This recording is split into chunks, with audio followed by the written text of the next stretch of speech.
This is Brian Smith with the Motions of Falling Objects Lab for the Physics at Home Lab 5 for Physics 2211 Section M, Lab Section M08. This lab, my main objective is to observe two falling objects where one falls slower than the other and create computational models that approximate the motion of those objects.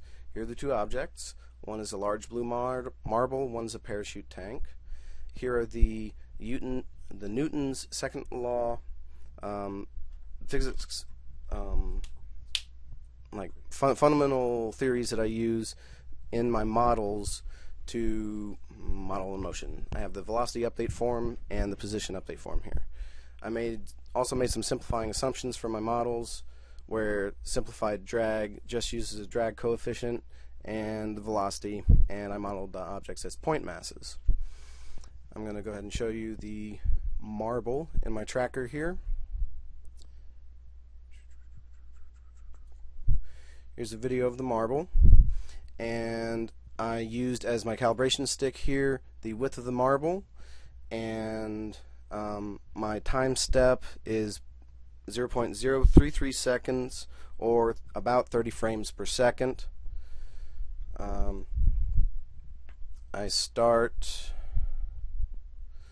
the time just at 0 seconds and end it at 0.43 seconds. Let's see here.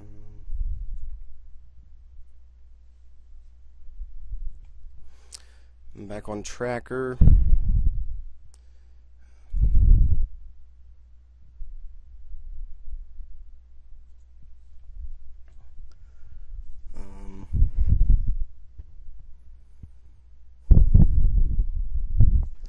My axis, I chose to have the x-axis here and the y-axis here.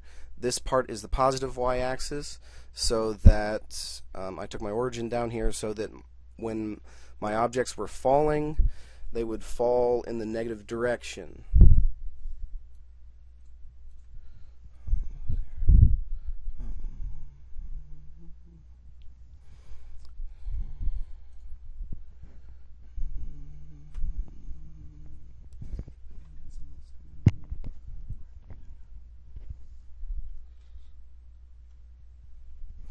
And in my graph for the marble, this is the time and this is distance. And of course you can see distance here is 0. It's also, it's distance from ground, distance from origin.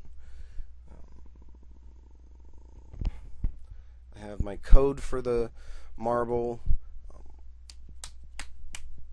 simulation without drag, with just gravity right here. Gotta open up VIDLE. Set up the initial conditions for the marble. Here's its mass, here's its initial position, and I gave it an initial negative velocity because I was not able to record in tracker the marble starting from 0 velocity because the hand was blocking it. So I used Newton's second law to approximate this initial velocity. Again, here's delta t, the time step, because of 30 frames per second. And as is shown in my data, it goes to 0.43 seconds, which is the loop here set to that. The velocity update formula is here. The position update formula is right here, and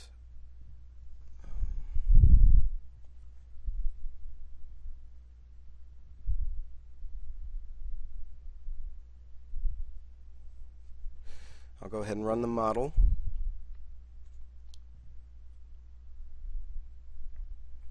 You can see the red arrow is the force due to gravity, and here's the graph.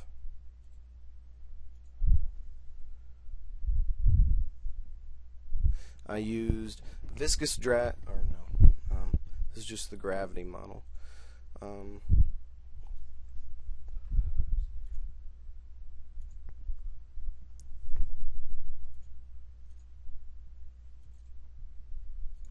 I've got several different versions of Python set up on my computer. This is the model using drag as well as gravity. It has all the same initial conditions for the marble and same time step, same time duration. Here's gravity. This is how I get my gravity force vector. And then here I start computing my force vector for drag. It's this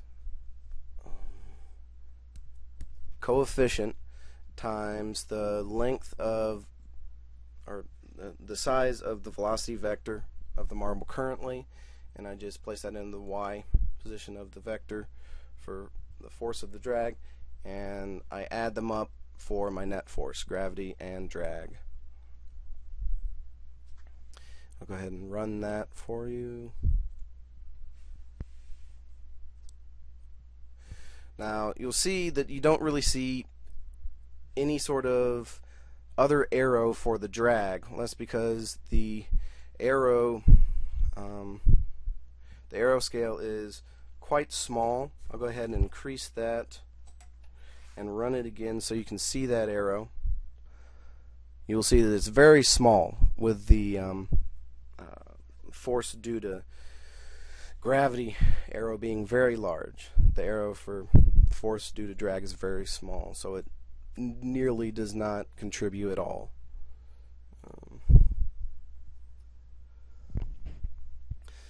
Here's the data from tracker.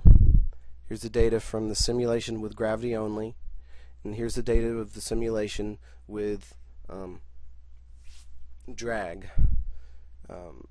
This observed data over here is calculated just based on the observed data from tracker, and it just calculates velocity at each step and acceleration between each step, and then the average acceleration, which is pretty close to gravity. Here's the graph. I have the blue and black dots is the marble from tracker. You can see the red squares is a simulation with gravity only, and then the green triangles is simulation with drag.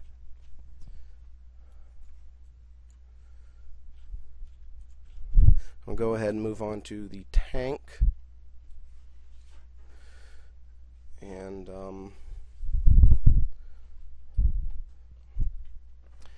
here's tracker for the tank, and here's the video. Again, here is the calibration stick, and that is going across the face of the tank. It's 11.4 centimeters. And then again, I have my origin down below, and axes oriented with X going this way and positive Y going this way, so that it would be falling in the graph. And here's the graph, here's it falling. My start frame on this video is frame 24, my end frame is frame 47. Again, it's about 30 frames per second, so the frame rate is 0.033 seconds.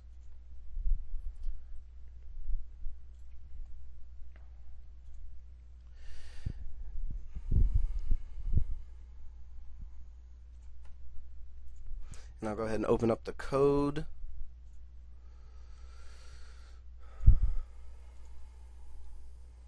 To model the tank with just gravity.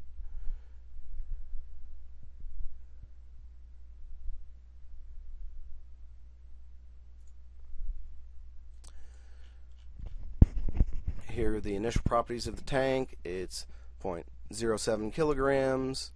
Here's the initial position vector, and like with the marble, I chose to start the tank off after it was already falling in the air and not from when it was still being held at zero velocity, and I again used Newton's second law to approximate the initial velocity there. Delta T is again 30 frames per second, so 0.033 seconds, and I go all the way through 0.766 seconds, as shown over here from 0.766 g. Here's the force due to gravity, and then here's my velocity update and position update. I'll go ahead and run it.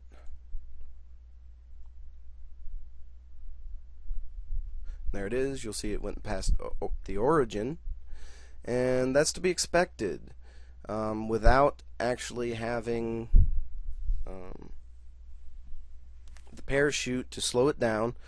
The tank with this weight would go through the origin if it continued only be affected by gravity, and that's shown by the red trail here, which is the tank simulation with gravity only.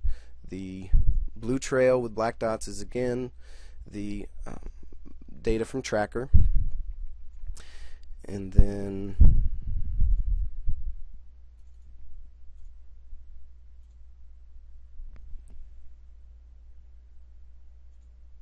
here's my code for the tank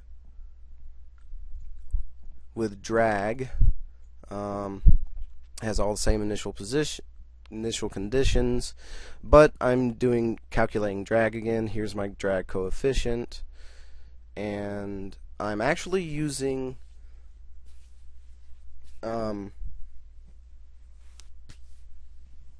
turbulent drag here instead of viscous drag, because I looked up what type of drag it is for objects with parachutes, and they said it, and online I found that it was viscous, or it was turbulent drag, which is a drag coefficient times the square of the velocity, instead of viscous drag, which is drag coefficient times just the velocity. So I compute the force due to drag there. I add them up to get F net. Here's my velocity update. Here's my position update. I will run this, and you can see that pretty soon from the start it appears the drag vector for force is nearly the same as the vector for acceleration. That is also to be expected because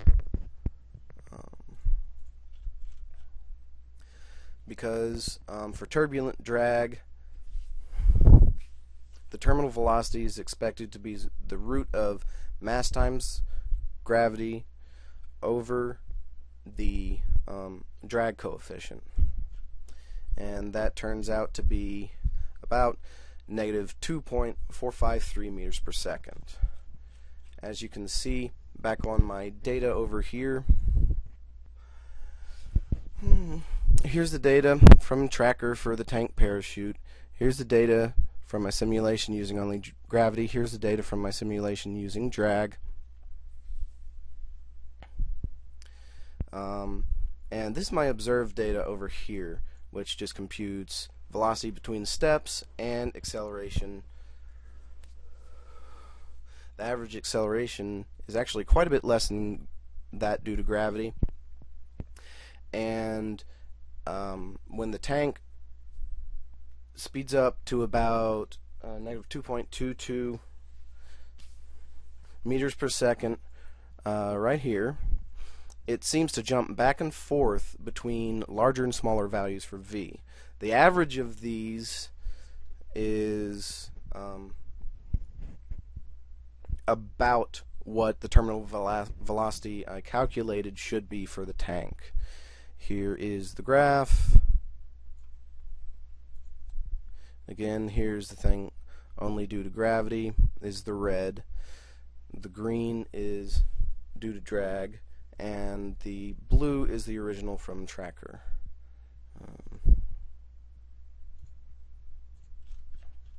For the what does it mean question, do my tank models predict a terminal velocity? Well, there's no terminal velocity predicted by the model that uses only acceleration due to gravity, because there's no other force to cancel out that acceleration. The model that uses drag, it doesn't really matter if it's viscous or turbulent. will have a terminal velocity no matter what. Using B as the drag coefficient for viscous drag, the terminal velocity turns out to be mass of the object times g over the drag coefficient. For turbulent drag, turns out to be the square of that value.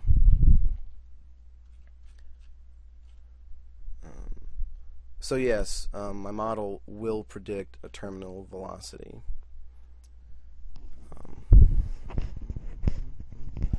For the what if questions, I created 2 new models.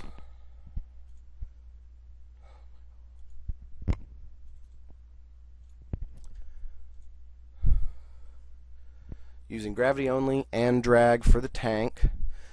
And they start off thinking that the tank has been thrown downward, given an initial velocity downward.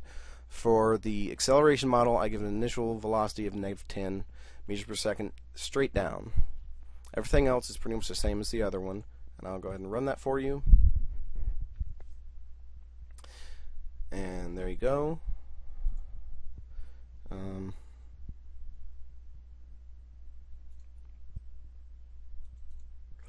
Here is the graph for that. You can see that the velocity over here just keeps getting the magnitude of the velocity keeps getting larger as time goes forward. Then I made a model where it was including drag as well. It's right here. And this one I had to start with an initial downward velocity of -2 meters per second. It's because the terminal velocity is about -2.5 meters per second. So if I started any further than that, it would slow down, it would do weird stuff, wouldn't be very helpful. So here's this running. You can see from the graph, after a while, it looks like a straight line. Well, that's to be expected because that's a constant velocity, and that's a position versus time graph. And I have the data right here, and see it's almost a straight line. It's not quite a straight line up here, but you'll see it gets closer and closer to that -2.453 meters per second as you go on, and it actually reaches the value down here for the last several time steps. So it does actually reach terminal velocity, which is just constant. -2.45306 meters per second is what my model predicted. Thank you. See you next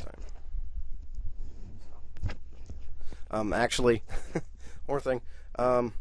So the gravity-only model does not say that the tank will reach a terminal velocity, but the model with drag does say it'll reach terminal velocity. Thanks. See you next time. Stop.